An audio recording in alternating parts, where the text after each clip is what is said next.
अस्सलाम वालेकुम दोस्तों, मां या तव्हांजो पंहिंजो दोस्त सलमान ईसानी ऐं तव्हां ॾिसी रहिया आहियो मुंहिंजो YouTube channel Salman Ishani official.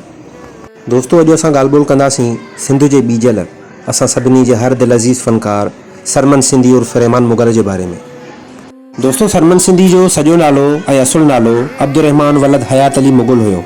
हुन खैरपुर ज़िले जे हिकिड़े नंढड़े ॻोठ पिरियालो में 7 मई 1958 में जनमु वरितो। दोस्तों, सरमन सिंधी उर्फ़ रहमान मुग़ल पंहिंजी बुनियादी तालीम पंहिंजे अबाणी शहर पिरियालो में ई मुकमल कई। उन खां पोइ 1980 में सिविल टेक्नोलॉजीअ में डिप्लोमा कयईं, जेका हुन खैरपुर जे टेक्निकल कॉलेज मां हासिल कई। दोस्तों, सरमन सिंधी उर्फ़ रहमान मुग़ल KDA में सब इंजीनियर तौरु भर्ती थियो ऐं 1980 में ई असिस्टेंट कंट्रोलर मुक़ररु थियो ऐं आख़िर ताईं उन ई उहिदे ते रहियो। दोस्तों, सरमन सिंधी उर्फ़ रहमान मुग़ल खे नंढपण खां ई ॻाइण जो तमामु घणो शौक़ु हुयो।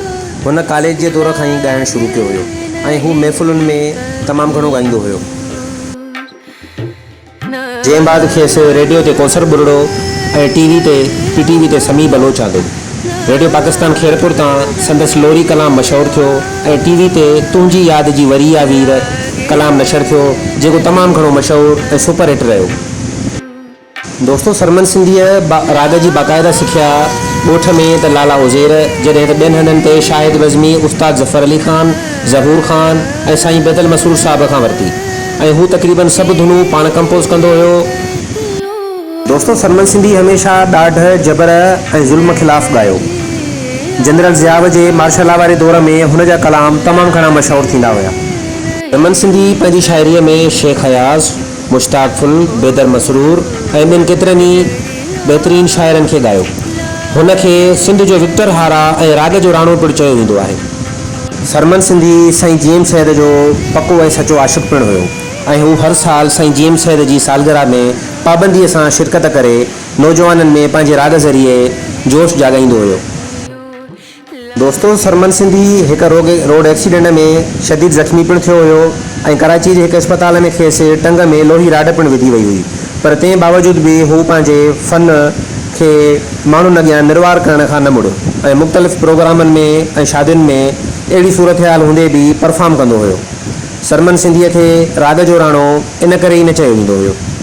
तो सरमन सिंधी बदीन शहर में हिकु प्रोग्राम अटेंड करे 27 दिसंबर 1986 में शाम जो कोस्टर ते कराची वापसि वञी रहियो हुयो त दीवान शुगर मिल ठटो वेझो संदन कोस्टर जो हिकु कमंद सां भरियल ट्रक सां टकर थी पियो, जंहिंजे नतीजे में सरमन सिंधी शदीद ज़ख़्मी थी पियो ऐं खेसि कराची नियो पई वियो त हुन रस्ते में दम धमी हवाले करे छॾियो।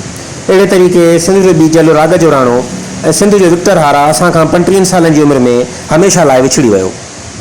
दोस्तों, सरमन सिंधीअ जो आख़िरी एल्बम मारूअड़ा शहज़ोर हुयो। दोस्तों, मारूअड़ा शहज़ोर एल्बम में ज़ाहिद शेख, अयाज़ गुल, ज़ख़्मी चंडियो ऐं नामी ग्रामी ऐं बहितरीनु शाइरनि जा गीत शामिल आहिनि। दोस्तों, सरमन सिंधीअ खे पुट जे औलाद जी तमामु घणी ख़्वाहिश हूंदी हुई ऐं संदसि वफ़ात जे 3 ॾींहंनि खां पोइ अल्लाह पाक खेसि पुट जी औलाद सां नवाज़ियो। संदसि पुट जो नालो अज़ीज़ रहमान रखियो वियो, जॾहिं त धीउ जो नालो मारिया आहे।